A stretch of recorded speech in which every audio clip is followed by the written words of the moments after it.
some of the matters making the rounds. As always, yes, remember some issues which did play itself out about the budget and still is. Perhaps will understand when the members of the National Assembly resume in September. Who knows what happens. Well, now we're joined by Professor Sylvester Monye, who is the essay to the President on performance monitoring and evaluation. Thank you for coming on this morning. Thank you very much, Chamberlain. Nice to see you. Yeah, thank you. Well, speaking of which, the budget, so much talk about the budget, what needs to be done, how they need to get some major performance this time, and some arguments going back and forth between the National Assembly, the House of Reps particularly, and the President, and the Minister of Finance also came forward to the Senate, explained certain things about it, but it still is out there how that if the budget is properly implemented, of course everybody knows what needs to be done about it, but let's start with you giving us a general perspective of what's been happening so far on the budget. Well, thanks for a very good question. Budget is a proposal of what the government intends to spend over a given period of time, usually 1 year. And when proposal is made, is sent to National Assembly for approval. It doesn't become law until it's approved by National Assembly, and that's when you begin to implement the budget. Let me also add that for the recurrent expenditure, you are allowed to spend up to 50% of your previous year's budget on recurrent expenditure, but not capital. So you only spend capital after it's been approved. So the budget for 2012 was approved in April 15, I think, to be precise.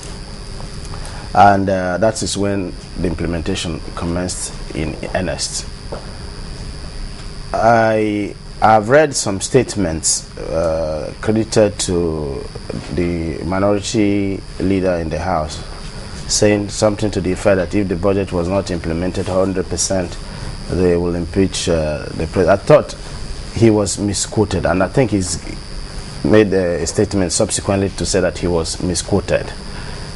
He couldn't possibly impeach a president simply because the budget has not been implemented 100%.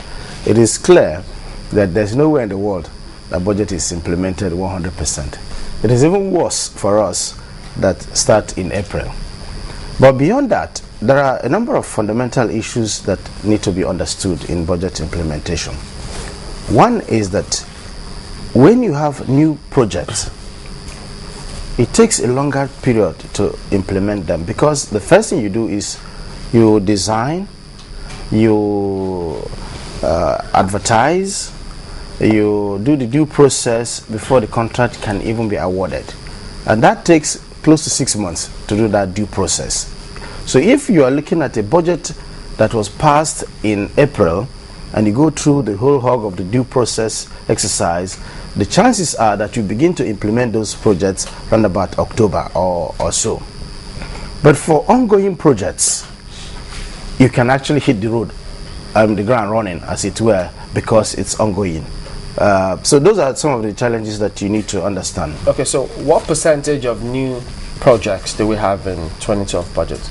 Well, I couldn't tell you the exact mix in terms of the balance, whether it's 20% or 30%, because we've not done that analysis. Okay. But the critical thing is to understand that, in fact, every year there's usually a circular from the due process office that say to people, you should commence the process of procurement as soon as budget is submitted to National Assembly.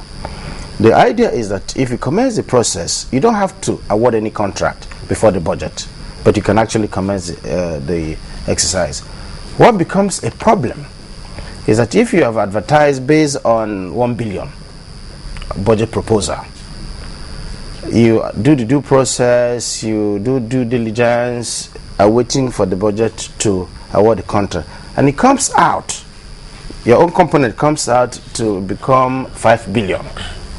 It means a welcome development for the agency, but it throws your plan off balance, which means you have to go back to do the design, re-advertise, re-evaluate before you begin to implement. So it takes a little longer.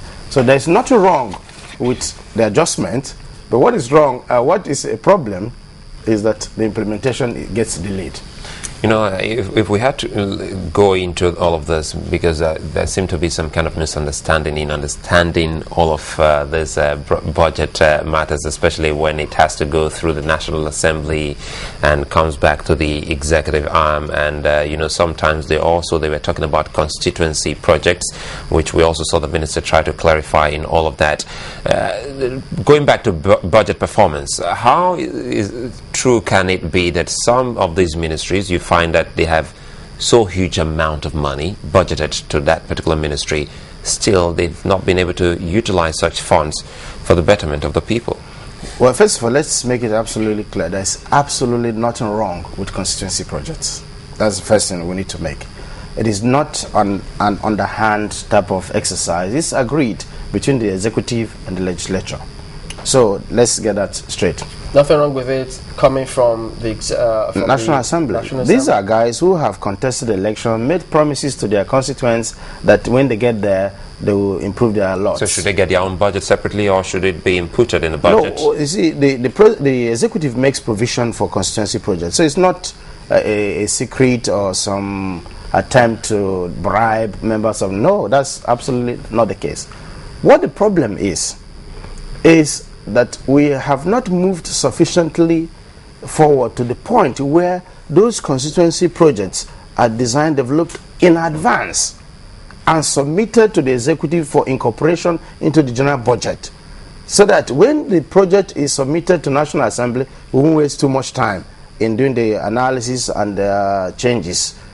If we get to that point where we work with National Assembly, get their constituency projects, they have a budget provided for by National Assembly for that purpose. So what the issue is really, that's from my own point of view, is that when we get to the point of bringing the constituency project into the mainstream arrangement ab initio, it means that it will go in, come back as proposed, and by the time it comes out, everybody's ready to run. So it doesn't matter whether it is a water project, whether it's buying transformer, rural electrification, whatever it is, if it is planned for, the procurement process could start as early as January. Tell us more about what you mean by if it's planned for.